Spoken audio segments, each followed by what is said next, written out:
Dans l'actualité du 13h15, l'UEMOA, l'Union économique et monétaire ouest-africaine, fête ses 20 ans. 2 décennies de politique économique commune, un modèle d'intégration sous-régionale. Les chefs d'État de l'espace communautaire sont à Ouagadougou pour cette commémoration. Et puis en politique, le mouvement des jeunes loyalistes pour la paix exige la tenue du référendum sur la modification de l'article 37 de la Constitution burkinabé avant la fin de l'année en cours. Cette modification devrait permettre de sauter le verrou des limitations du mandat présidentiel au Burkina Faso. Mesdames, Messieurs, bonjour et ravi de vous retrouver.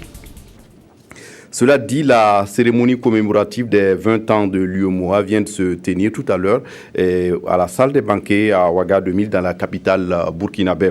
Vous avez pu suivre du reste l'événement sur nos antennes commenté par Viviane Tiendrebeogo et Simon Gongo. Nous avons en ligne Simon Gongo depuis la salle des banquets de Ouaga 2000. Simon, bonjour. Cela fait 20 ans que les États de l'Afrique de l'Ouest se sont engagés vers une intégration sous-régionale. 20 ans d'acquis et de résultats en matière de politique commune, mais aussi 20 ans et des années de défis et de perspectives.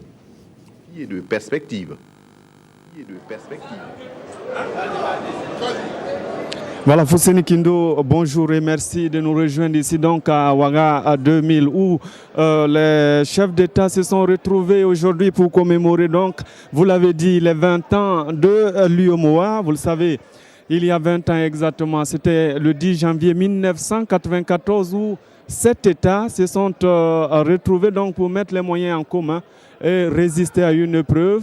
Il s'agissait de la dévaluation. Aujourd'hui, 20 ans après, l'UEMOA, c'est 2 étapes. La première de 1994 à 2004, où il s'est agi de construire l'institution, installer les départements, tout ce qui est donc mobilisation de moyens pour installer l'UEMOA. À partir de 2004, il y a eu le tournant décisif donc à Niamey, où il s'est agi de mobiliser des fonds pour intervenir au niveau du développement avec ce que l'on a appelé le programme PER, le programme économique régional qui a permis d'investir dans les infrastructures. L'UEMOA, c'est 8000 km de route. L'UEMOA, c'est 3000 forages. L'UEMOA, c'est l'union douanière, la libre circulation des personnes et des biens. Et aujourd'hui, au 20e anniversaire, l'UEMOA a mobilisé en septembre dernier, Fousseni Kindo, 19 milliards de francs CFA pour investir, notamment dans l'éducation, dans les routes, dans les projets de développement. Et puis ici, dans la salle des banquets, ce qu'il faut retenir, c'est que les chefs d'État ont manifesté leur solidarité envers les pays touchés par le virus Ebola et ont décidé de donner 1 500 000 $, c'est environ 750 millions de francs CFA pour donc aider ces pays à combattre ce virus Ebola. Réaction à chaud sur la cérémonie d'ouverture de la cérémonie commémorative des 20 ans de l'UEMOA. L'ouverture de cette cérémonie, donc, Blaise Compaoré, le chef de l'État burkinabé, a rappelé le contexte dans lequel l'UEMOA a été créé et avant de revenir sur la commémoration de ces 20 ans de l'institution. Il a également salué le thème de cette commémoration avant également de s'appesantir sur l'importance de l'institution dans la sous-région et dans le monde entier. On écoute son Excellence Blaise Compaoré. 20 ans de vie de l'UEMOA représentent l'âge de la maturité de notre organisation commune. Si la première décennie a permis de poser les bases de l'architecture institutionnelle et fonctionnelle de l'Union, la deuxième a été consacrée à l'élaboration et à la mise en œuvre des programmes de celle-ci en faveur de la croissance de nos économies, du progrès et de l'amélioration des conditions de vie de nos populations. Cette commémoration nous offre l'opportunité de revisiter le chemin parcouru, d'en magnifier les acquis, de mettre en exergue les atouts, mais aussi et surtout de tirer les enseignements devant permettre de poursuivre avec plus de détermination et d'abnégation la réalisation des différents programmes sectoriels structurants et des politiques communes au profit des populations de nos villes et de nos campagnes. Aussi, voudrais-je saluer la pertinence du thème de cette commémoration qui interroge sur les voies d'un développement solidaire en Afrique de l'Ouest après 20 ans d'existence de l'UEMOA. Messieurs les chefs d'État et de gouvernement, honorables invités, l'UEMOA est une organisation exemplaire à l'échelle continentale au regard des résultats acquis. Elle est une référence de par la qualité et l'efficacité de ses différents organes qui ont permis aux pays membres d'amortir les chocs exogènes, dont principalement la crise internationale qui frappe le monde depuis près de 8 ans. Elle est aussi une référence dans les performances enregistrées en matière d'intégration des marchés et de circulation des hommes et des biens, ainsi que les avancées substantielles réalisées en matière de cadre judiciaire. Nous nous félicitons de relever et de saluer le dynamisme déployé par la Commission de l'UEMOA pour la mobilisation des financements et la mise en œuvre du programme économique régional qui est, à n'en pas douter, un des vecteurs majeurs du développement solidaire auquel aspirent nos États et nos peuples.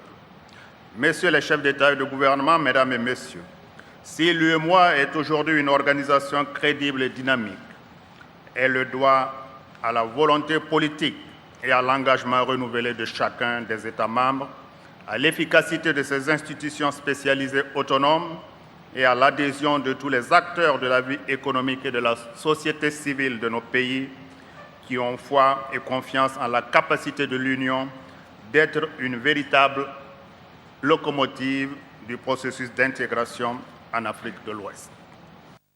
Blaise Compaoré, à l'instant, à l'ouverture de la cérémonie commémorative des 20 ans de l'UEMOA. Et dans le cadre de ces 20 ans de l'UEMOA, un ballet de chefs d'État de l'espace communautaire ce matin dans la capitale burkinabé, Faure Gnassingbé du Togo, Ibrahim Boubacar Keïta du Mali et Mahamadou Issoufou du Niger se sont succédés au tarmac. Peggy Ouedraogo était à l'aéroport ce matin à leur arrivée. Quelques heures avant le début de la cérémonie commémorative du 20e anniversaire de l'UEMOA, les présidents Faure Gnassingbé du Togo, Ibrahim Boubacar Keïta du Mali et Mahamadou Issoufou du Niger se sont succédés sur le tarmac de l'aéroport international de Ouagadougou. Ils ont tous été accueillis par le chef du gouvernement burkinabé ainsi que par une délégation composée de ministres et de membres de la commission de l'UEMOA. L'intégration ouest-africaine, si elle est considérée aujourd'hui comme une réussite, c'est bien évidemment d'abord et grâce à l'UEMOA. La cohésion, l'entente entre nos pays et tous les efforts qui ont été faits avec intelligence, avec constance, dans tous les domaines, pour que nous convergions sur les fondamentaux et que nos pays présentent des visages économiques qui tiennent la route et qui sont autant de promesses de développement sûres et au profit de la population. Donc c'est une grande fête que nous venons ici aujourd'hui à Ouagadougou et je suis très très heureux d'en être.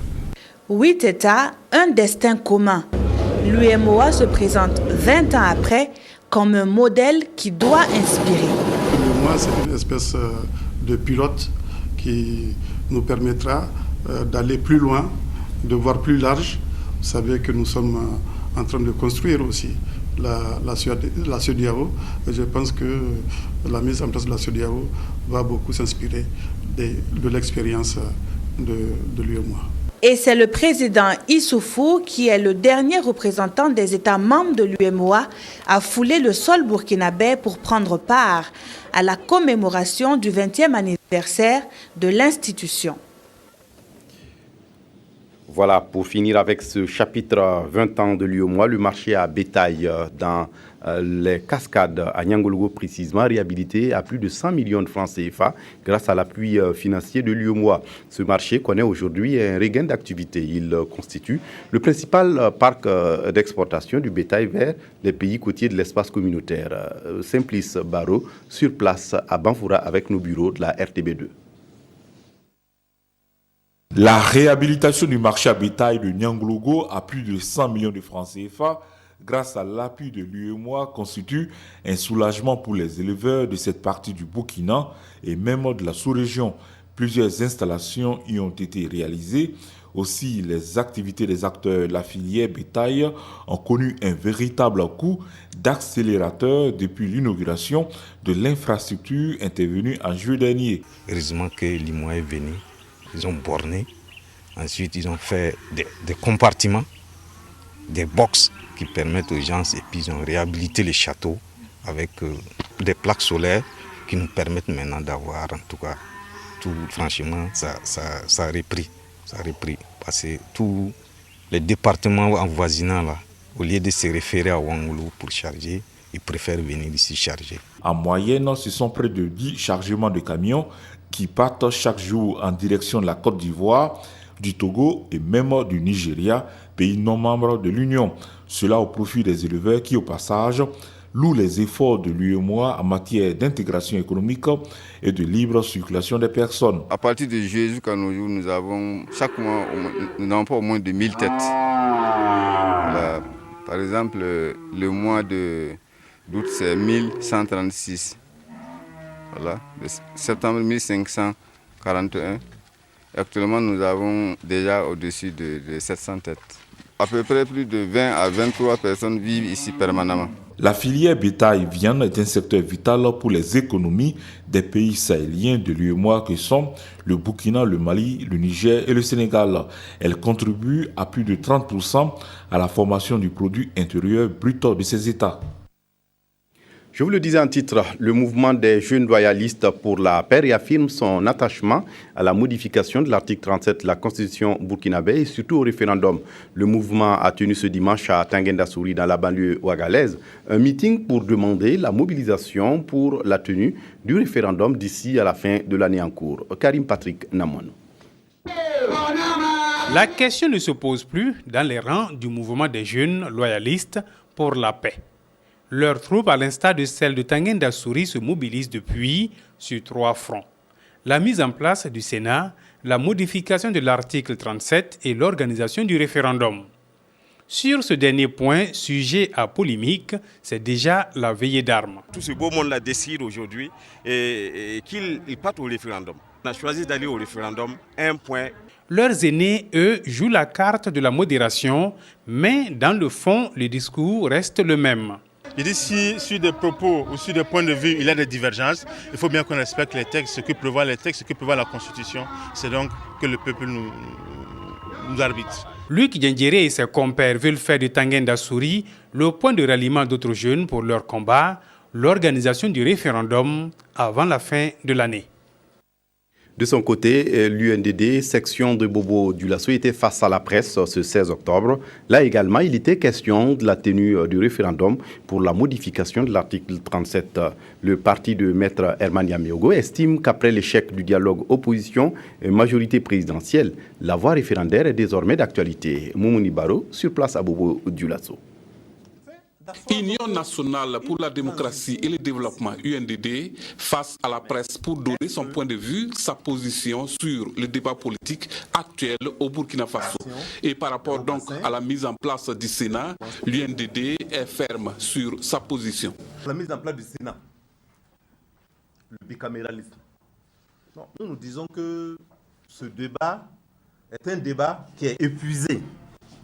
Parce que le bicaméralisme, qui est donc le fait que le Parlement soit composé de 2 chambres, le Sénat et puis l'Assemblée nationale, c'est un débat qui a été mené au sein du CCRP. Et aux assises nationales, nous avons été également pour discuter de l'opportunité de la mise en place du Sénat.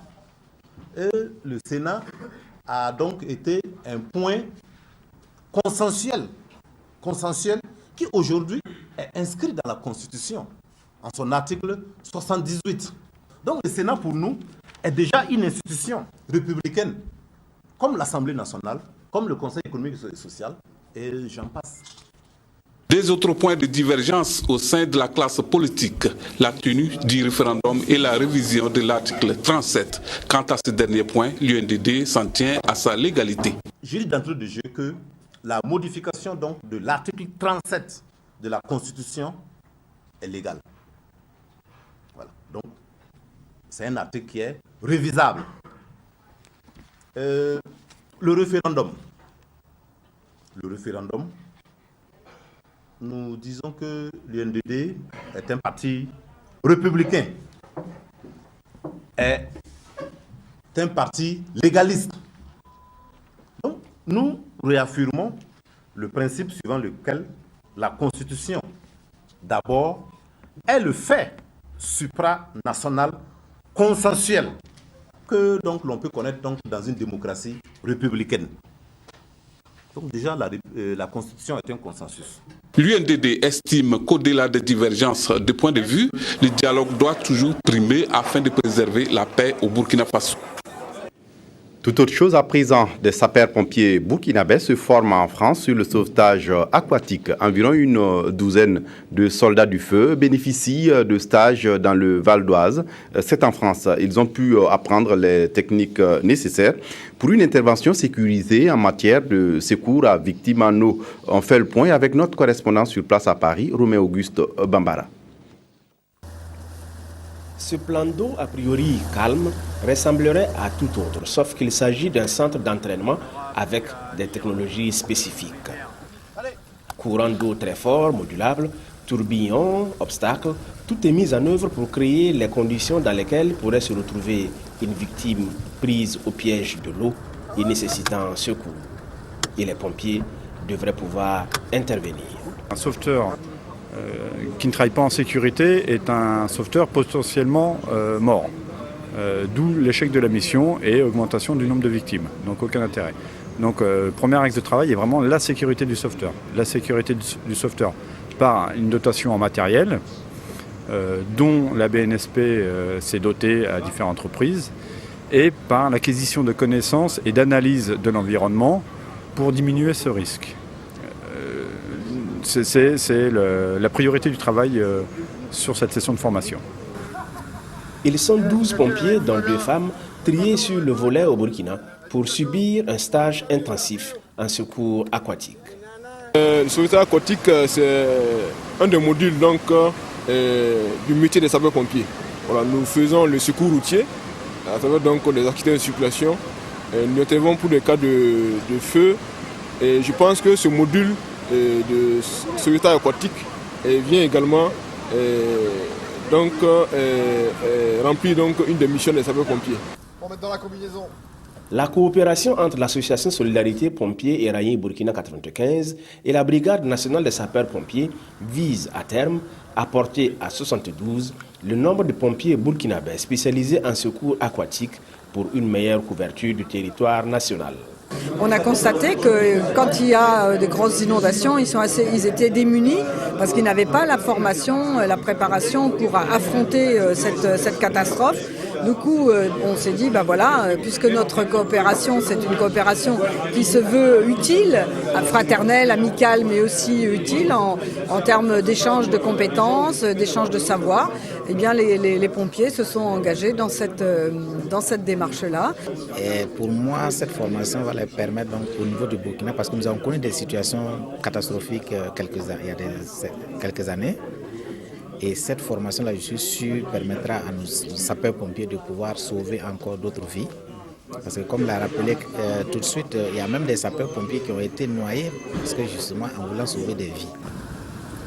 La formation, assurée de main de maître par une équipe de spécialistes, n'aura pas été de tout repos. À l'apprentissage théorique, s'est couplé un travail sur le terrain, mettant le physique à rude épreuve. C'est au prix d'une très grande détermination que tous les 12 stagiaires ont reçu leur attestation et diplôme, faisant d'eux des spécialistes en sauvetage aquatique, une discipline qui n'est pas à la portée du premier venu. Le Burkina commémore la journée internationale du refus de la misère le 18 octobre dernier à Ouagadougou. L'ONG ADT Carmande a organisé une série d'activités pour l'occasion.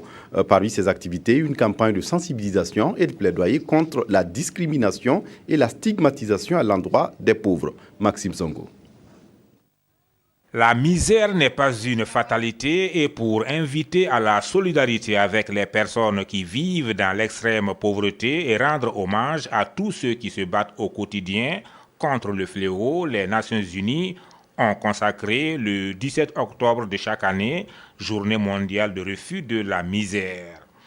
L'événement qui a été célébré au Burkina ce 18 octobre a donné lieu à des campagnes de sensibilisation sous la houlette de l'ONG ATD Carmon, qui fait de la lutte contre l'exclusion sociale son cheval de bataille. La première réponse à la misère, c'est comment on appelle, la réponse que les personnes pauvres elles-mêmes proposent à la lutte contre la misère.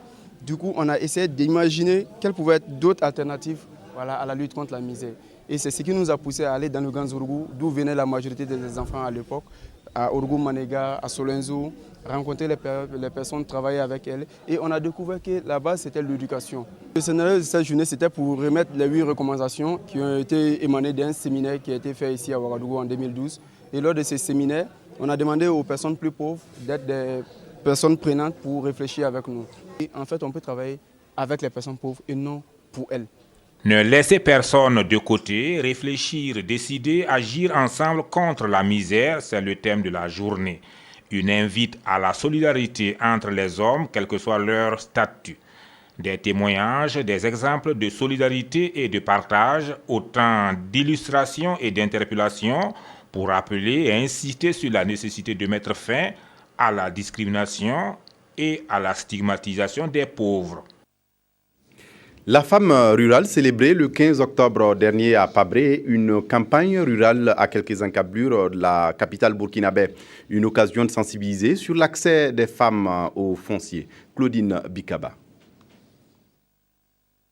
À Pabré, commune rurale de la région du centre, les femmes sont sorties massivement pour célébrer les fêtes.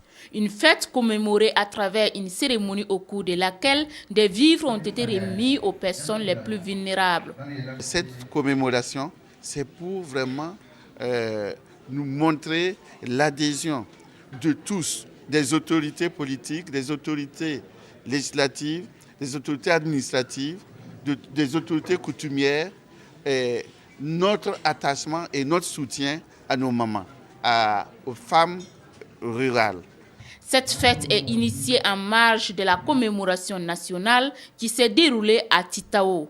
Cependant, au niveau du centre, les femmes ont voulu marquer cette date, placée sous une thématique régionale, la femme régionale face à la gestion foncière.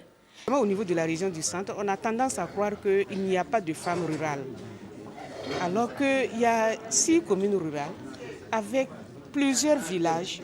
Et dans ces villages-là, il y a des femmes qui travaillent dans les champs. Et donc c'est pour cela que nous avons tenu à commémorer cette fête-là aussi dans la région du centre. Pour que les femmes s'imprègnent du thème, un théâtre-forum sur l'importance de l'attestation de la possession du foncier rural est organisé à l'occasion. Outre cela, dans le but de marquer son engagement à accompagner la femme rurale dans la quête de son autonomisation, le Conseil régional a effectué la pose de la première pierre d'un centre des métiers. De leur côté, les femmes pasteurs plaident pour leur intégration dans la filière laitière à l'occasion de cette journée mondiale de la femme rurale. Réunies au sein du collectif Bilital Maroc, elles ont mené une étude sur la problématique de l'intégration des femmes pasteurs dans la filière laitière et le développement de la collecte du lait local en Afrique de l'Ouest. Et selon la présidente du collectif, le développement des initiatives de collecte de lait frais local fait face à plusieurs contraintes. Elle plaide pour des politiques publiques pour le développement de la filière. Sié Sylvestre Da.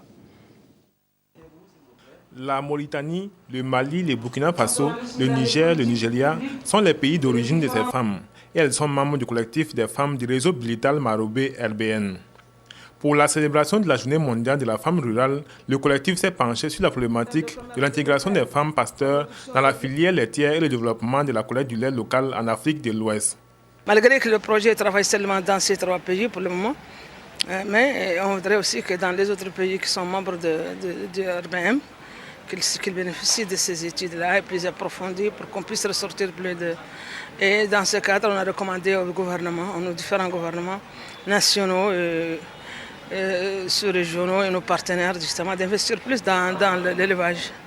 Et surtout pour la transformation, pour faciliter la conservation, pour que notre lait local puisse justement faire la concurrence avec les autres qui viennent de l'extérieur.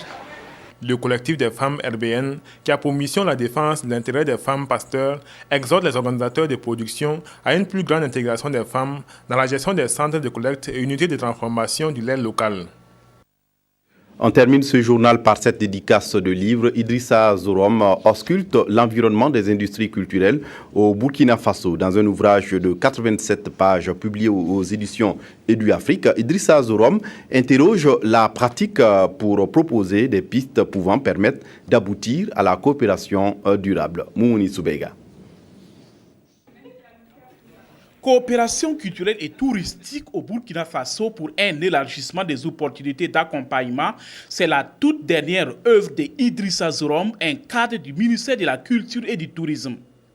L'ouvrage, qui comporte 2 grandes parties, aborde tous les aspects de la culture et du tourisme burkinabé. C'est un ouvrage qui fait le point au niveau des éléments fondateurs de la coopération, qui parle du cadre politique, juridique et également qui fait un état des accords de coopération en matière de culture et de tourisme, qui fait une analyse sur les retombées de la coopération, et également sur les pistes de solutions envisageables pour un renforcement, une dynamisation même de la coopération bilatérale, multilatérale et décentralisée.